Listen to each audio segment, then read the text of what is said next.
Sure. Thanks, Ben. And again, thanks to you guys for, coming in today. It's great to be able to learn. We learned this technology to be able to hold these via Zoom. But again, it was a good day for us today as a team. This was our last opportunity to get inside the shell and scrimmage, really, before our next opportunity against West Virginia, September 4th, as we kind of wind down camp. We broke from our team hotel yesterday, and our guys are starting to, get used to being back in their normal apartments. The scrimmage today got cut short because of lightning. We missed a couple of segments of it, but was still able to get quite a few plays. I think we ran 95 plays today, which we were able to get a lot of the work done. I think the thing that we missed was our 2-minute situations, as well as some of our end of the game situations that we can kind of get caught back up sometime this week as we start winding down and getting into West Virginia prep. So again, I thought today was competitive between all three phases. We were able to get a lot of young players, a lot of work today. So was excited with the way the guys performed. And with that, I guess I'll open up to any questions. Remember to please send me a chat if you have a question. We'll start with Jacob. Hi, Coach. Thanks for giving us a couple of minutes. Apologies if I missed this at the front end, but after the first scrimmage, you talked about how there was a bit of an issue with penalties. I was just wondering how the team performed in regards to the last scrimmage in that regards. Yeah, going into this week, as I said, we keep, we have referees at every practice, and we've done a pretty good job this week of limiting them.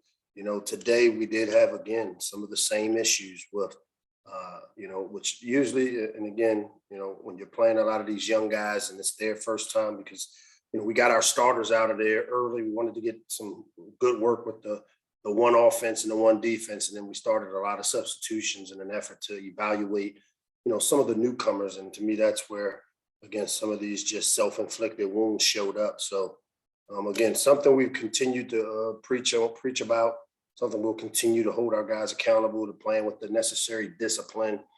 As I said, I can deal with pass interference and some of the penalties that come along with playing the game, but it's the self-inflicted ones, the false starts, the lining up in the neutral zone.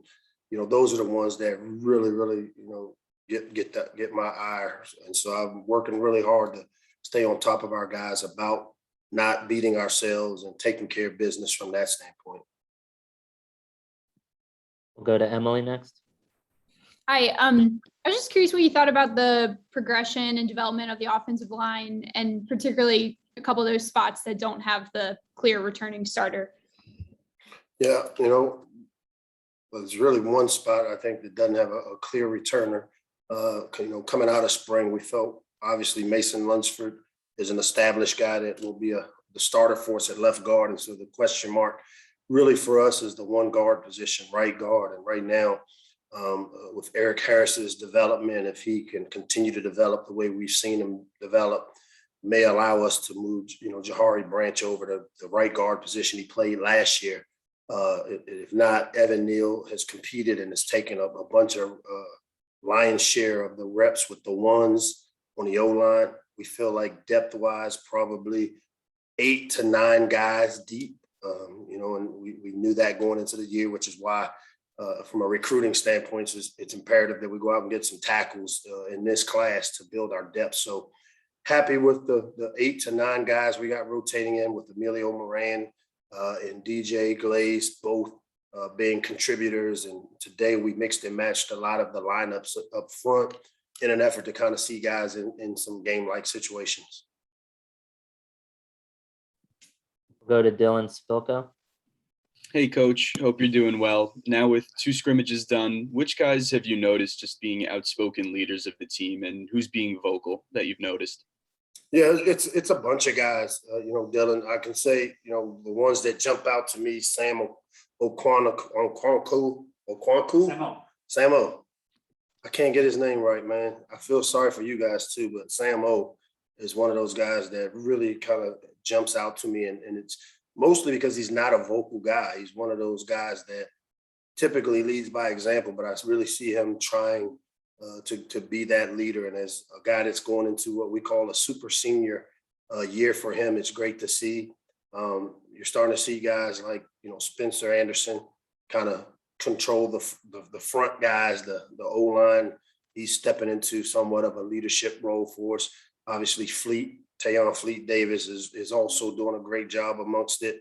So quite a few guys across the board are really trying to distribute or show or demonstrate the type of leadership that we're asking. We'll go to Jeff Erman.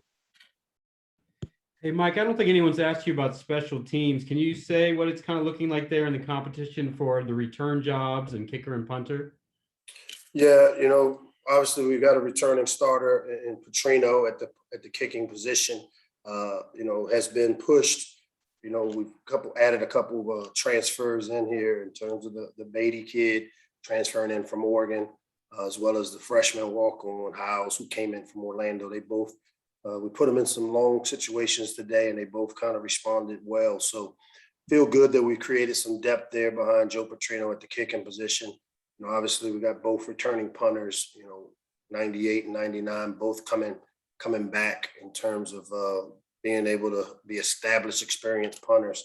And so really happy with the progression of the kicking game this past off season, and as well as doing camp. And we've really put a lot of emphasis on our special teams this year. And you'll see the cover units should be a lot better because we've been able to increase depth on our team as well as our athleticism, which typically helps your special teams. And then what about in the return game? How's the return game looking?